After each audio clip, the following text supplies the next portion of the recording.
Welcome into a different edition of Inside Carolina's Day After Podcast. I'm your host, Tommy Ashley. We're sponsored by Johnny T-Shirt, JohnnyT-Shirt.com, and Congruity. That's Buck Sanders. That's Jason Staples. Once again, a year later, I am in search of a good internet. But we're going to talk about some old school football. Buck, I don't know if you noticed, I broke out the old school Inside Carolina rain jacket. Yeah, it's been definitely, around a while. It has been around a while, so I had to find it. I felt like we were going to see some old school football on Thursday night in Huntington Bank Stadium. Carolina gets to win 19-17. A lot to talk about, but Buck, I'll let you open it up. I really don't know how to open it up, Tommy. There's like 14 different storylines we could explore.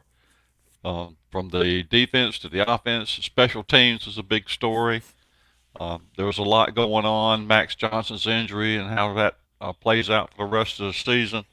All those things are different ways we could approach this. But I'd like to give you a shout out to start with, is in a game plan podcast. You said that, this is going to be a 17-15 UNC ball game, pretty close. And you said, I think perhaps a turnover and a special teams play might decide the issue. And the fumble caused by Shaw, and then the field goal kick. You nailed it, dude. You need to go buy you a lottery ticket or something. Definitely, 100%. I mean, in fairness, I didn't do it alone because Jason Staples and I, if folks will go back and watch, I think when we were in Kenan Stadium after one of the practices this fall, we sat there, Jason, and said, Carolina's going to have to win ball games differently than they ever had. Now, did I think it'd be to the extent that we saw yesterday? Maybe not, but Jason, your overall thoughts? It was quite an interesting performance. We'll say that. Hey, there are no ugly and bad wins ever. If Jason. there were, last night would have been, on the, in contention to be on that list. But that's what we expected. We mentioned on the game plan podcast that we weren't sure we had a full handle on this team, but felt like we had some sense of a lot, but we weren't sure. And then when they went out there and played, it was like, no, we had a handle on what this team was. You going back to that stand up in Kenan, that show in Kenan, we talked about how this team was going to be a little bit of vertigo for Carolina fans, in that, you're so used to watching a team that can run it up and down the field on offense and then, gives up games on defense. And then you got this team where it's going to be run, pound the rock and play good defense is going to be the core, the key for this team. And, that's what they were. They played good defense for the most part last night. And then offensively, Drake May is not walking through that door. And it's too bad, too, because if you put all the other pieces on this team around a Drake May, there's a lot to really like there. But, they don't have a Drake May. And that difference is obvious. I mean, you look at the same Minnesota defense last year gave up 400 and some passing yards, and this year it was a little bit of a stretch to see passing yards at all. When the ball got put in the air, it was very different. That said, another interesting thing here. I'm looking at the preliminary Pro Football Focus grades for the day, and who would you guess on offense have the highest grades? Let's say the first couple names on that list, if you haven't looked at it. Yeah, one of mine would have been Aiden Banfield. Would be one of my picks. That's a dude. Be a true freshman. People hit him and they bounce off. Another guy we shouted out a lot leading up to this. He's a sticky blocker, and that's the thing. I mean, you want guys where they're hard to where once they get hold of you, it's hard to get off of them, and he's sticky. But here's the guys in order: Trevion Green, number 1. Howard Sampson, number 2. Willie Lampkin, number 3. Then Omarion, then Austin Blaskey, Darwin Barlow, and Aiden Banfield. There's your top 7 grades on Pro Football Focus. 5 of your top 7 are your offensive line on offense. That kind of says where things are on that side of the ball and what they're going to have to lean into. It is you score 19 points, kick a plethora of field goals, and your offensive line grades out the highest. Football's an interesting game, Buck, and there's a lot to talk about, like I said on here. First of all, and I'm going to start with it, because, quite frankly, we never really talked about it a ton, special teams. Tom McGinnis had a day. Weren't always the prettiest kicks. Doesn't matter. There's no pictures on the scorecard. Noah Burnett, obviously, making kicks left and right. And shout out to Burnett because he caught so much heat 2 years ago. He had a good season last year, and then to do what he did. And look, the Minnesota crowd was not great. The student section was pretty awesome early in the game. But it was drizzling and rainy most of the night. I don't know how much of that showed up on TV. Nothing terrible.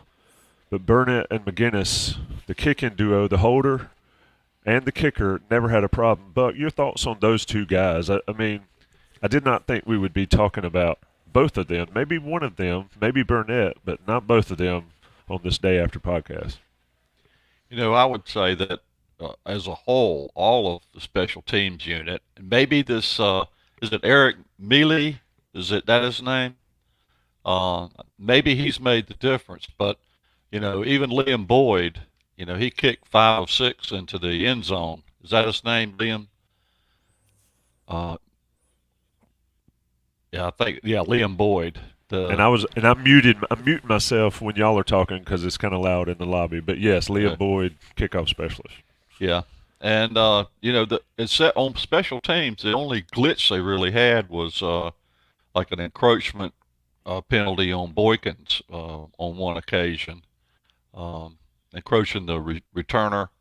But that's the only glitch they had. And we talked about punting the whole off season, how that was going to be a major issue for this team, and that's receding in the background for now, at least. And so they did. McGinnis did a great job, and Noah Burnett. And you were talking about, some of his struggles earlier in his career. He lost his job for a while. I mean, they just flat out replaced him as a place kicker there for a while. But it's great to see. It was very touching to see the relationship that he has with all of the players out there. They just all seemed to love Noah Burnett. So that was great. And then they had other things that were, like we were talking about the kickoffs and kicking them in the end zone. But they had a couple of good returns. They had a 16-yard kick return and a 15-yard punt return. They didn't make any major mistakes. So, and as far as mistakes go, we can extend that special teams shout out to virtually the entire team. I mean, they had very few penalties last night comparatively to previous games, and you're on the road, in a Big Ten stadium, and you don't spit the bit, So that's the thing that they didn't do last night. They were lucky in a lot of ways to win that game. Nice of them to miss a 47-yarder, although that's not a gimme by any means. But still, being able to, come away with the W up there.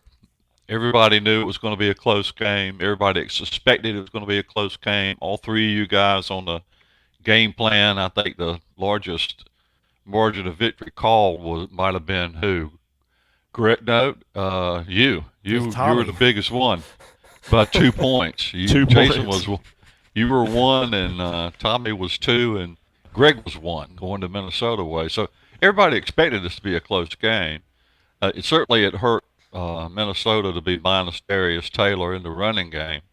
So that was a big miss for them. But the game was predicted to be a 1-point win by North Carolina, and that's almost how it turned out. I don't know what else we would have expected, but a little bit more help offensively is going to be needed down the stretch. One good thing about that is they've got 3 games that are, you know, not against the toughest competition in the universe, for Harrell to get a lot of snaps and to get more accustomed to being the guy on offense. So that's a good thing. Yeah, a lot of good there. And a couple things. One, on that last field goal, the guy kicks it. We're on the side. We're in the corner where the Carolina section's set up. We're in the corner. The students start cheering. The fireworks start going off in the stadium. And I look at my folks and I'm like, he didn't make that. What is happening? It was just a bizarre, for folks that were at the game, they know what I'm talking about, a bizarre evening. And like some people have mentioned, the crowd was a little weird. We had a banger of a thunderstorm and rain right before the game, or a couple hours before kick, which is why they pushed it. So that's another thing, Buck, that helped Carolina, because the environment was not as it could have been due to the weather. But Jason, I entitled this, I guess, a different kind of win. Not something we've seen. What stood out for you?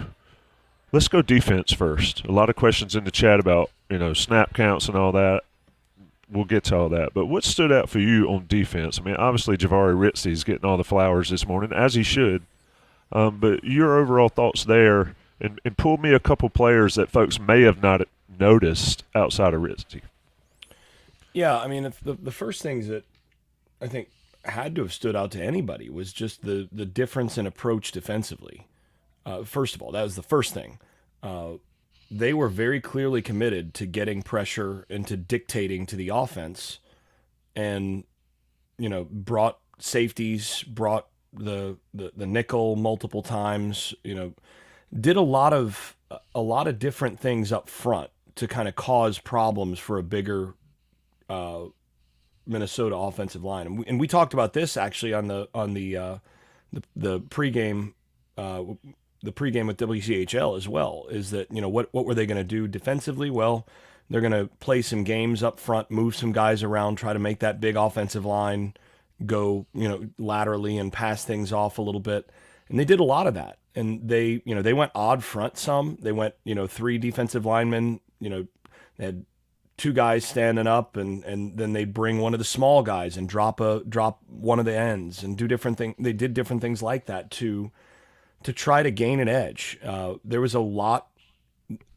The game plan last night for the defense was not vanilla. Let's just say that.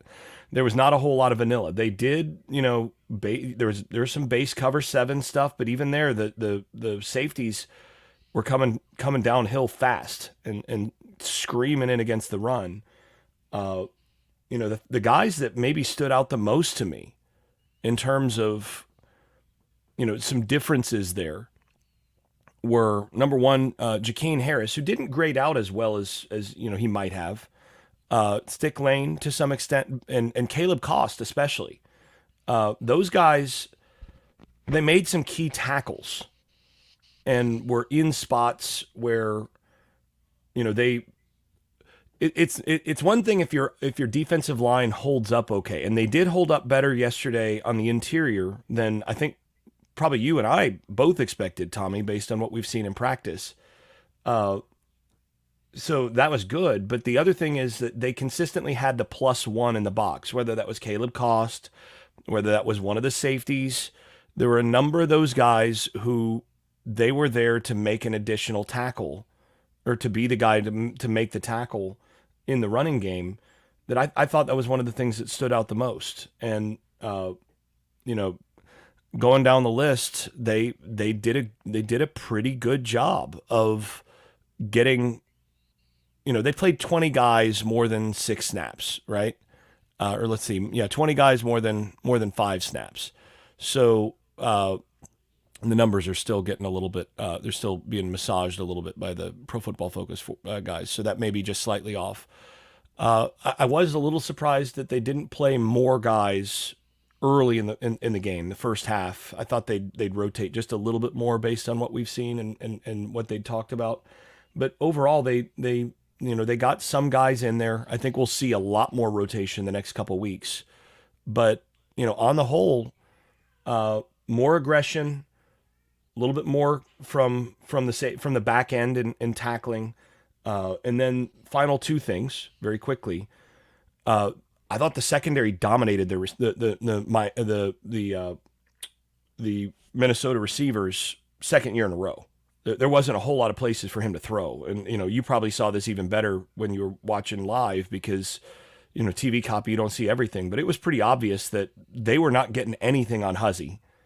And they were not getting a whole lot on the rest of the secondary in terms of there being space to throw. And, I thought that was one of the things that caused problems for that. And then finally, and this is the big one that everybody else will be pointing to first, the defensive line looked very different in terms of how they got off the ball and just generally caused some problems. We saw a little bit of that first game last year, so we don't want to overreact to game one, but it did look like that, maybe some of the changes that have been made on that side in terms of coaching and all of that will have a clear benefit this year. Yeah, no, Buck, we talk about, show me. Greg Barnes talked about show me as far as what he was going to see. And then Carolina showed some of that last night. To Jason's point, I thought 6, Josh Harris, and I thought Travis Shaw, Cowan made a play. Didn't get a ton of snaps. He made a play. The defensive line, for me, not getting blown back like we saw at the end of last year. A lot of times people say, can you coach things out of people that quickly? Buck, I think we saw that, to piggyback on Jason's point, they look completely different. They always didn't make the play, but they were always around the ball. And Jason talking about the receivers, quarterbacks missing receivers because they didn't have all day to sit back there and look. Now, they missed some throws. Brosmer missed some throws. So did Carolina's guys. But your thoughts here, and let's just kind of keep going on the defensive side because I don't think anybody will disagree watching this show.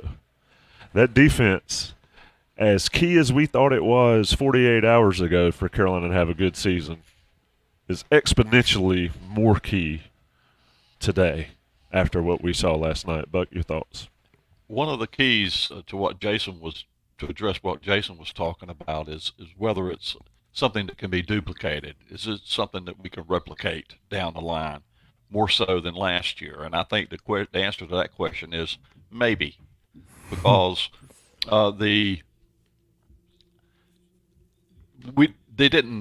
Freddie Kitchens wasn't on the Minnesota staff last year, learning all of their science and tells and signals and all of that stuff. So that's one.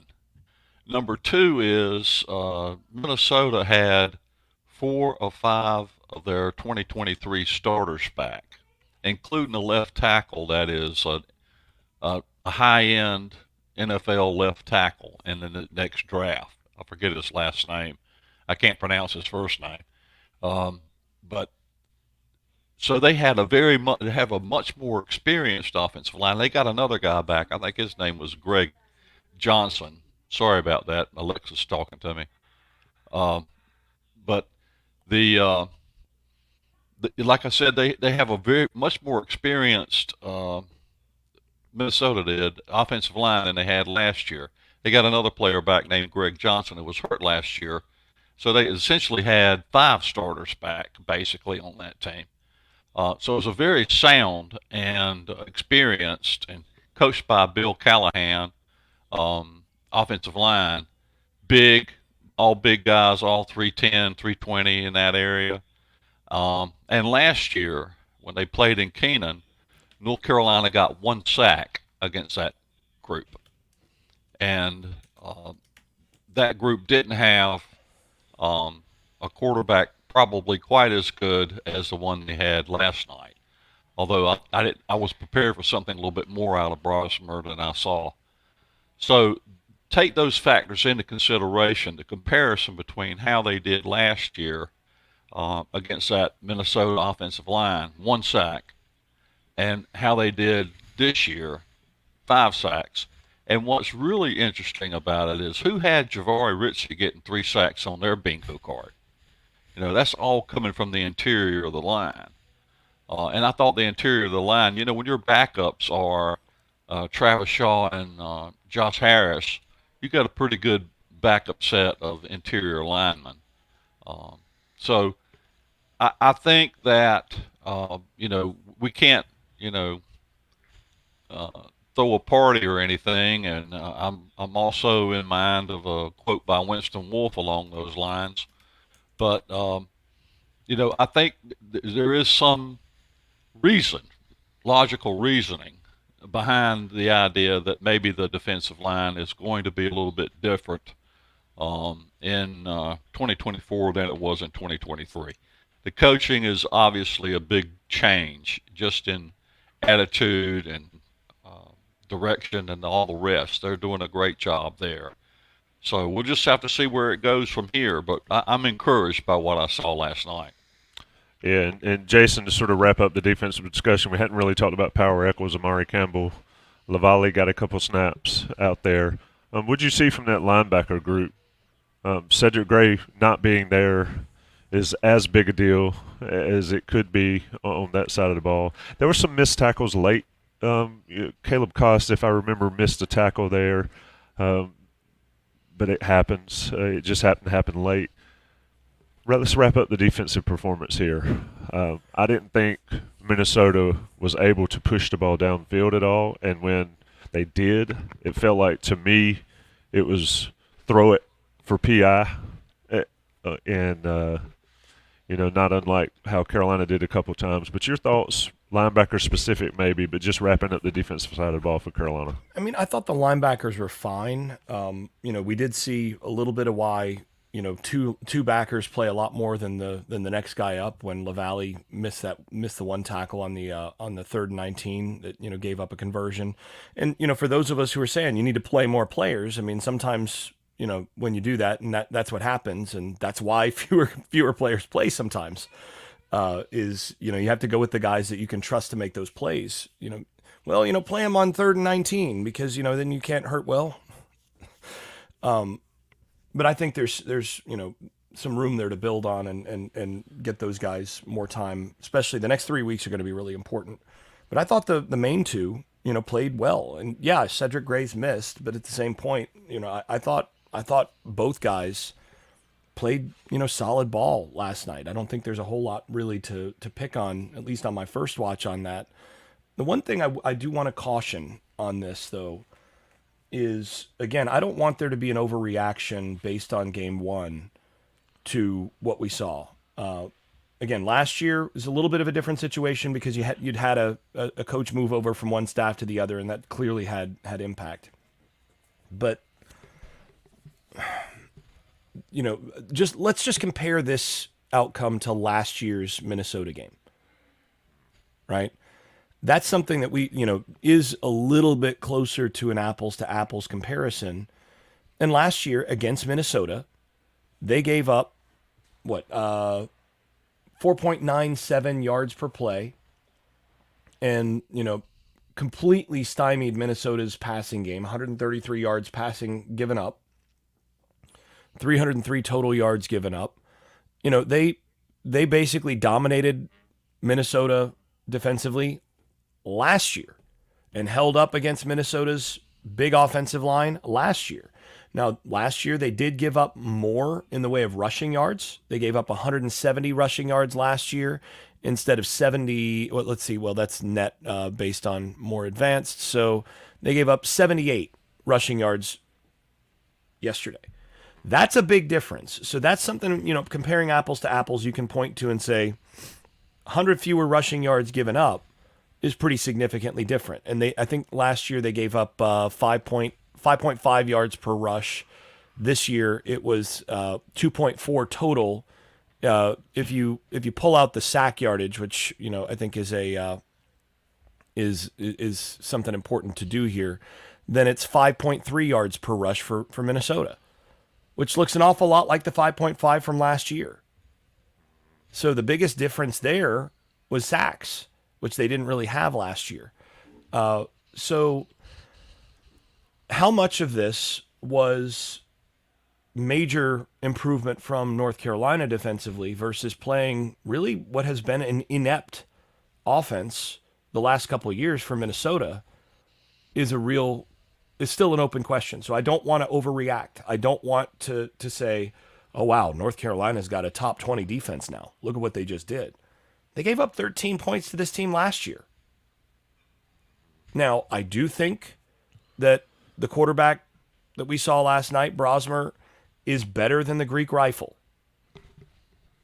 But 13 to 21 and putting a couple balls in danger, not really lighting the world on fire either. So, I mean, it's not like they had Drake May walking through that door either.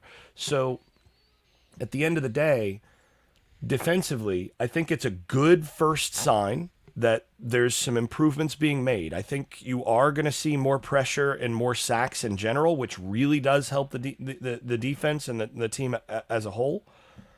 But I'm going to wait. I still want to wait and see a little bit and see what's going to happen with some of these next few games to see how much the defense has really improved at some of these key spots. I think there's improvement, but I suspect it might not be quite as much as what it might seem based on game one reaction or game one overreaction. Yeah, and granted, I think we probably had some of that last year, and so we're not going to make that mistake this year. But look, it's like reading a book. The first 5-10 pages were really good and had a lot to like. We'll see how it develops over the course of the season. Carolina gets the win. We're going to talk about the offense on the other side of the break, but I'm going to talk about Johnny T-Shirt, JohnnyT-Shirt.com. Sitting here in Minneapolis, Woo! I needed some rain gear. Could have gone to Johnny T-Shirt. Could have ordered it in Johnny T-Shirt. They could have sent it straight to me up here in Minneapolis. They probably would have gotten here in time. They're just wonderful folks, wonderful customer service, wonderful support for all your Carolina needs. Go see them on East Franklin Street. Go see them online. And tell them you're an Inside Carolina Premium subscriber. And by the way, there's a great deal going on for Inside Carolina Premium subscriptions. You need to take advantage of that as well. I don't want to misstate it, but we're going to talk about it later in the show. Inside Carolina Premium stuff is on sale. You need to take part of that. And you get 10% off Johnny T-Shirt if you're a member. National Guys Pay the Bills. We'll come right back. It's the day after. All right. National Guys for the audio version. We're not stopping, but day after, Buck Sanders, Jason Staples. Shout out to the 600 folks that are in here this morning. 8:30 Minneapolis time, my time, 9:30 your way. Buck, the offense. You hate it for Max Johnson. If that's as serious as it looks, you hate. I mean, that kid's been through it. We talked about the injury history. Did not expect it to rear its head that soon. But best wishes for him to get healthy, as you would wish anybody. Whether he plays for Carolina or not, but Max especially, knowing his story. But what'd you see from the offense? I don't know if I have the positives to talk about what I saw from the offense that I have for the defense. It's early, and it was different, but your thoughts? Well, to start with, I just thought that Chip Lindsey just did not have a good first half calling the ball. It seemed to me like, Jason had been talking about on the game plan that when you fit your scheme to your personnel, what you're really doing is you're fitting it to your quarterback. And in this particular case, I didn't see Lindsey giving Max Johnson as much to work with in terms of his play calls as he possibly could have. And he sort of acknowledged that in the second half because he opened things up a little bit and did some different things that allowed Max to have greater success that first couple of drives that he had before he got hurt. When the first half ended, only two Tar Heels had receptions, J.J. Jones and Omarion Hampton. Those are the only two Tar Heels that caught a ball in the first half. In the second half, before he got hurt, he had completions to Nesbitt, to several different people. Different receivers had 4 different receivers in the second half that he didn't complete a pass to in the first half. Doran Barlow was one of those guys. Nesbitt was one of them. Jake Johnson was one of them. And I forget, Nate McCullum was one of the other ones. So they did a really good job, and Lindsey did a good job adjusting in the second half to give more opportunities for Johnson to connect with his receivers that weren't there in the first half, and we don't know why they weren't there. But I didn't see some things that I thought I would see. I don't know if Jason saw a boot of any kind.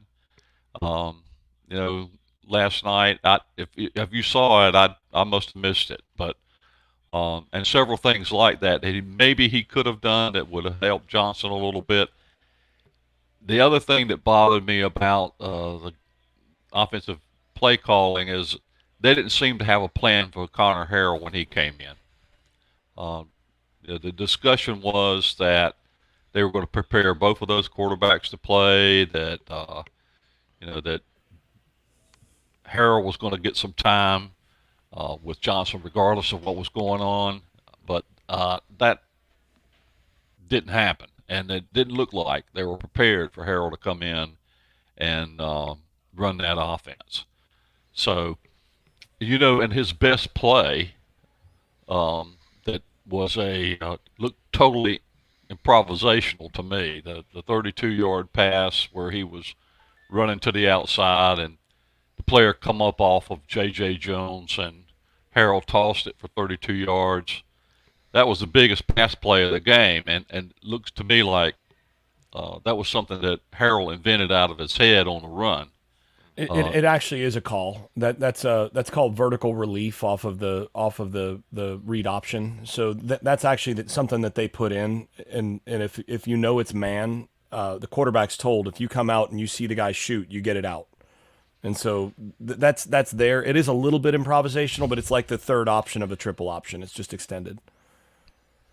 In any event, I wasn't completely impressed with the play calling that Lindsey did last night. But I was impressed, for the most part, with the offensive line. They've done some, as the PFF grades are apparently bearing witness, the offensive line was better than what I expected. And going into this game, the feeling was that North Carolina was going to operate at a deficit on the offensive line and the defensive line. And I would say they held their own, and in the case of the defensive line, maybe was as good or better than Minnesota. So, for what that's worth. Yeah, Jason, I want to talk about that play calling because I agree with Buck. I don't think it didn't look like Harrell had a package for them if he got in there when he did, but we can talk about that in a second. I do want to talk about Max Johnson's performance now. Depending on the severity of the injury, it may not matter, may not see him again, but a couple things. One, that interception should have been a long completion. Nesbitt flashed open. I don't know what TV showed you. But anyway, what'd you see from Max and the offense in general and the play calling, both in that first half and in the second half? Because I do think in the second half, to Buck's point about spreading around a little more, they did him some more favors than they did in the first half, I thought. Yeah, I mean, I agree with Buck. I didn't think the first half really was especially well called. I mean, I think the main thing they were trying to do early is they knew that this Minnesota team was kind of that's not a team that's going to run up a bunch of points on you. And so I think early the thought was, let's just not do anything to beat ourselves first half. Let's just keep feeding the beast, see if we can get on the scoreboard, see if we can keep it close, figure out what we like, and then, expand a little bit if we have to in the second half. But I think this was one of those games where, you go in and you say, okay, what's our, and I used to do this. We used to do this on some of the staffs that I coached on before. We used to do this of like, what's our magic number? What number do we have to score to win this game? How many points do we think we're going to give up defensively? And we talk with our defensive staff, like, What realistically, what do you think you can do against this team? You know, can you hold them under 30?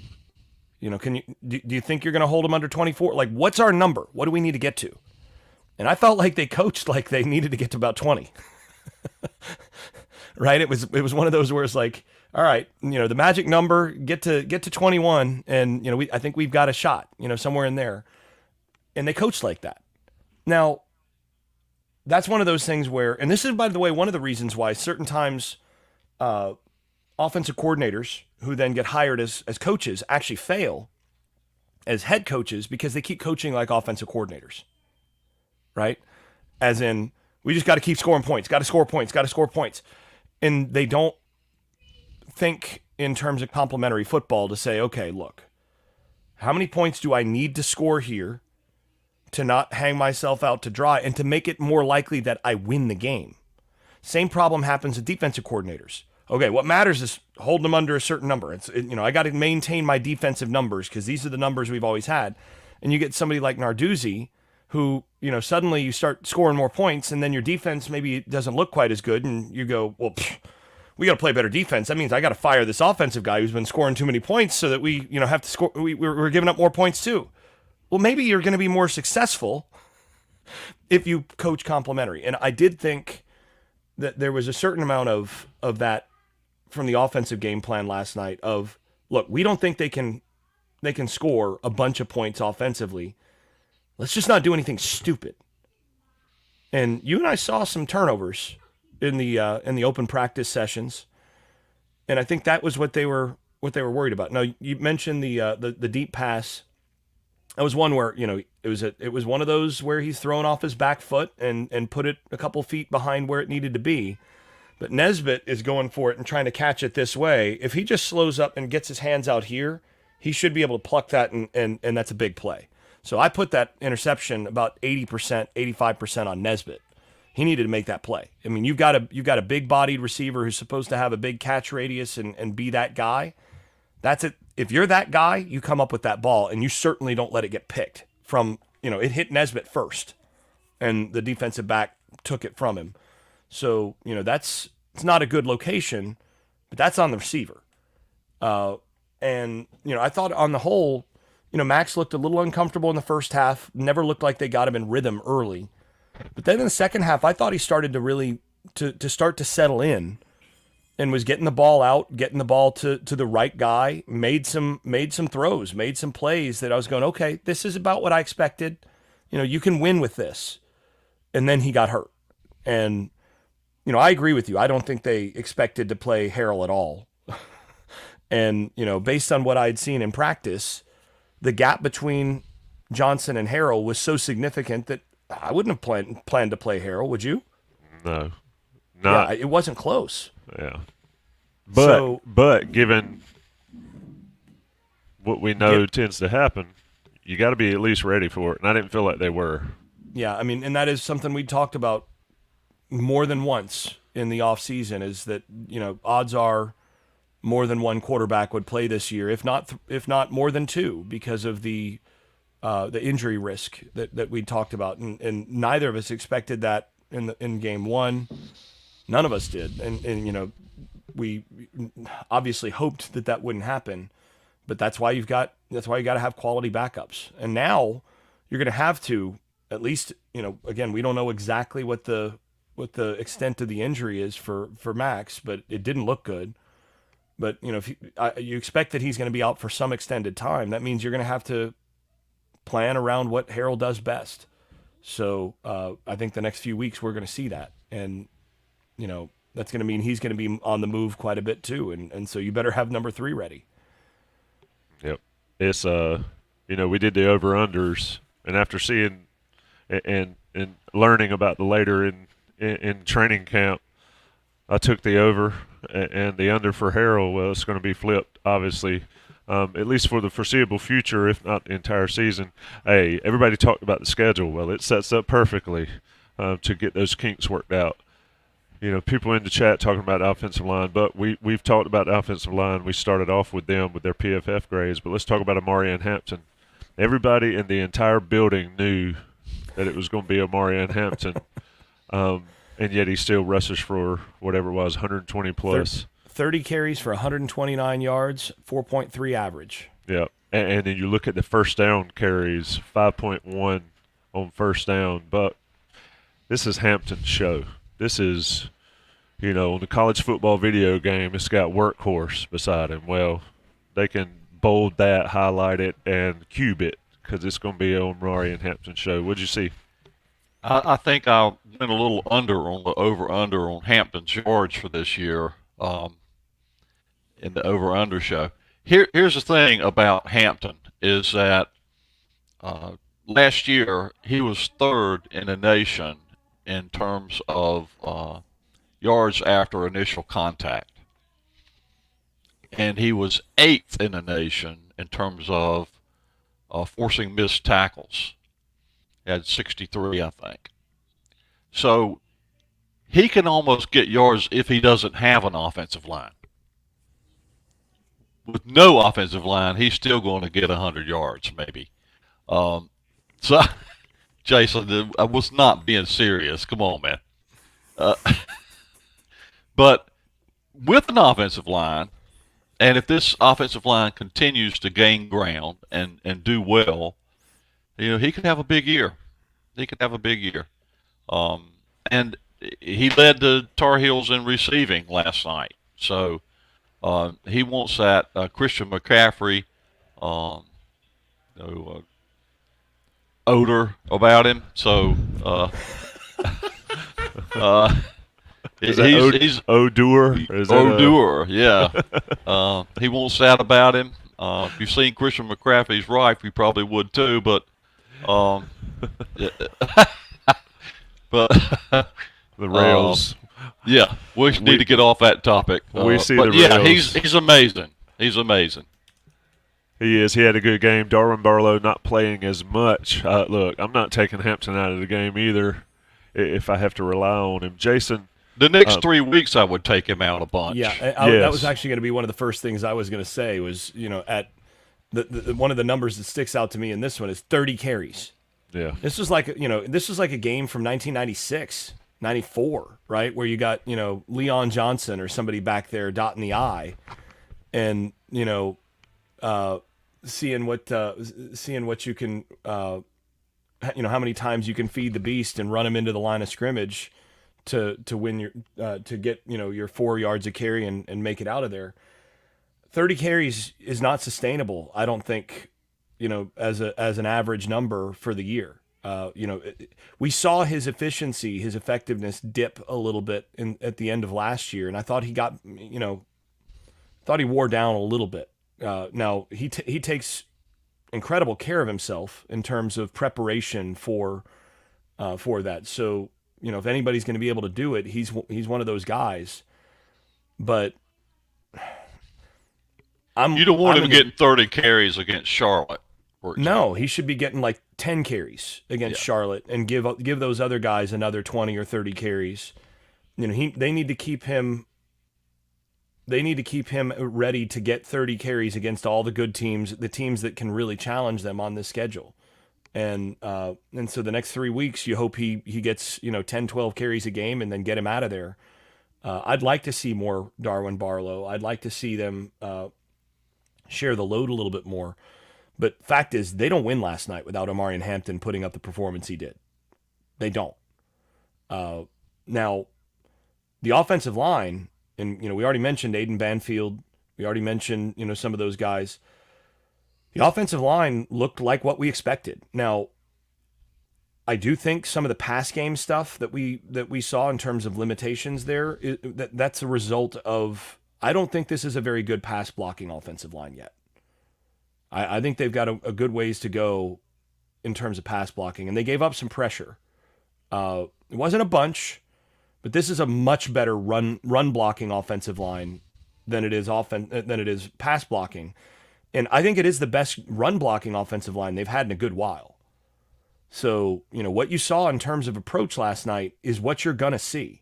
You're going to see a lot of feed the running back. Now with Harrell being back there, you're going to see, some read game stuff and all that. But this is a team that on my one of my reactions from this is a Carolina team that needs to play from ahead of the chains and keeping games close, because this is not a team that's built to come back on anybody, and it's not a team that's equipped to play from behind the chains. They need to do a really good job of playing from in front of the sticks. The sort of paradox of this is that means they're going to have to be able to RPO it and throw on first down enough to keep teams from being able to bring up that extra safety or two and just basically have too many guys to block. And that's really the next step. They're going to have to find a way to improve a little bit pass blocking and have a little bit more of a downfield threat. However they manage to do that, whether it's, just RPO stuff, whether that's, some play action or quick game stuff, they've got to find some stuff there, or, the better teams on the schedule are going to be able to sit on this. You can't do this week in, week out now. Yeah, absolutely. And a couple things remaining on the offense, just my thoughts. You got to protect the football. You had what would have been a devastating fumble early that was brought back by a defensive holding. You had Connor Harrell putting the ball on the ground. I think it was Omarion that got on that ball. I couldn't see in the scrum, and I haven't watched it back. They're going to really have to protect the football now and let Omarion, let Darren Barlow, let Davion Gauss do what they do. And the receivers are going to have to get separation. I didn't see a lot of that. I didn't see a lot of guys running free for North Carolina, and I saw some drops. And if you're gonna throw the ball, the guys need to catch it, but you also need to utilize more guys. Buck, your point about spreading it around more at the start of the second half. I mean, Copenhagen needs to get catches. Nesbitt needs to get catches. Nate McCullum needs to get in space. Whatever they need to do to figure that out on offense, I think they've got the skill position guys to do it. I think they need to get that stuff in for Harrell and Criswell and whoever else plays quarterback to be able to get those guys in space and let that speed. Because I thought that was the difference Thursday or last night for Carolina, is that Carolina had more skill and flash on offense than Minnesota did. And did they utilize it enough? I'm not sure. Game one, you got a month worth of games to get it figured out. Let me talk about Congruity, congruityhr.com. Oh, yeah. Let's go, Matt at congruityhr.com for your small to mid-sized business needs. Email him. He can give you that free assessment we've talked about so many times on these shows. Their logo's on the top of the screen there if you're watching this on YouTube. Matt at congruityhr.com. Go see him. Email him. If you've got a small to mid-sized business, look, this group started local and went big. Your business, with their help, can start local and go big. Check them out. Matt at congruityhr.com. That sponsorship, Johnny T-shirt sponsorship, you can't beat it. And I mentioned the Inside Carolina premium subscription deal that's going on now. 75% off, right? Sign up, you get 75% off your first year at Inside Carolina. And I don't know what that comes up to be, like $2.50 a month or something, Buck. I'm no math major. But first of all, Buck's column that'll drop here shortly on the morning after, basically a written version of this show, worth that price. But then you get all the recruiting and everything else. So a ton of stuff for $2.50 a month, roughly, for Inside Carolina's 75% off the annual price sale. All right, boys, final thoughts. We're about 48 minutes in. Lobby's getting a little hectic, and I've got a state fair to go to. Buck, overall thoughts on what you saw and what you think's ahead over these next few weeks for North Carolina. It's going to be pivotal of how the remainder of the season plays out. Well, before I go there, I want to know, can we get the Big Ten refs in every game? Can we have the Big Ten referee every UNC game? Because they did stuff that, we never see out of ACC refs, like make a call, make it quick, and get it right. Not pick up a flag. That's going to be a huge flag. I was waiting for that. I'm ACC PTSD. I was waiting for on the fumble in the backed up that they were going to pick up that flag. It's just I agree with you. I think on that last drive, the one that they were hoping to get a field goal on, they got called for holding on Bo Atkinson, which was probably the most blatant hold I've ever seen in my life. I mean, he virtually tackled Atkinson on the edge there. and the running back was making a play off of that hold. It wasn't like it was, in a place where it didn't matter. I'm not sure the ACC refs would have called it. I mean, it was too blatant for them to see, pretty obviously. But the rest of this year, I don't know. I think we have the opportunity to enjoy 3 weeks of less stressful, non games into teens moving forward. So, what they need to do is in those 3 weeks, use those 3 weeks to develop a plan for Connor Harrell so that he can have some success at quarterback moving forward. Because when the Duke game gets here, it's going to be more interesting, to be sure. So you need to be ready for that point. I think there's some things about having Harrell at quarterback that are beneficial in some ways. It takes some of the heat off of Omarion and Hampton. If you have a running quarterback, you look in the NFL and just about everywhere where you've got somebody that can run the ball well at quarterback, usually that benefits the primary running back because they don't get all of the focus in the running game. So, Thomas Thurman says for me not to jinx it by saying that we're going to have 3 less stressful games. But that's how it should be, right? I mean, it should be less stressful than on the road at Minnesota, first game of the season. Hey, good to see Thomas Thurman in here, one of the all-time great goalkeepers in UNC intramural history. So and now a top-notch family lawyer down in Charlotte. So. What up, Thomas? Jason doing advertising. A ton of people in the chat. Almost 700 in the chat this morning. Buck, you good? I'm good. Your column drops. I agree with you on 99.5% of your stuff, and of course statistics are made up on the very spot. Jason, close us out here. Carolina gets the win. There's no pictures on the scorecard. It goes down as a W.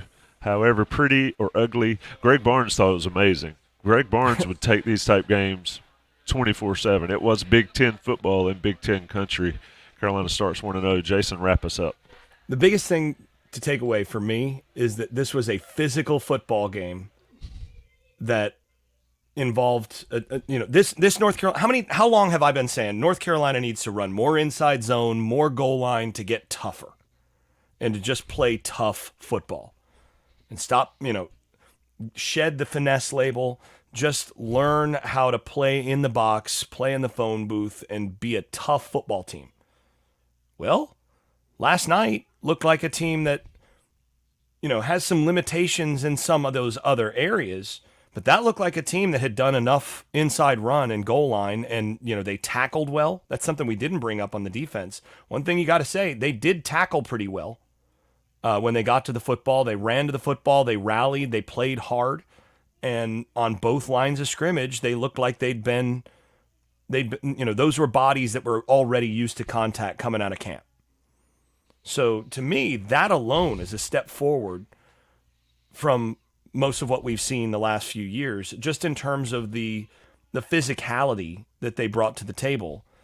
You hope that sustains. You hope that during the season they're able to find ways to continue to keep that and to stay healthy enough to be able to keep doing that.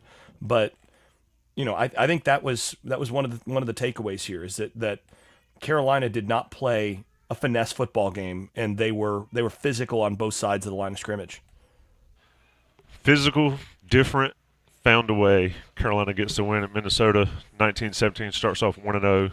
Stay tuned for a ton of content on Inside Carolina. Of course, Adam, Jeremiah, Evan, everybody's got the written content. Taylor will be back. We'll have a game plan podcast coming up for North Carolina Charlotte. We'll have a lot to talk about. There's always a lot to talk about when you talk North Carolina football. The season has begun, and Carolina started it on a winning note. That's Buck Sanders. That's Jason Staples. Jason, I almost called you Johnny T-shirt. And we're sponsored by Johnny T-shirt, though. I can and only Congruity. be so complimented. That's Jason Johnny T-shirt Staples. That's Buck, the leader. I'm Tommy Ashley, on location in Minneapolis. Next time I'll be at home in the friendly confines of Mikasa. Everybody stay safe. If you're traveling, stay safe. If you're out and about, as always, stay safe. We'll see you next time.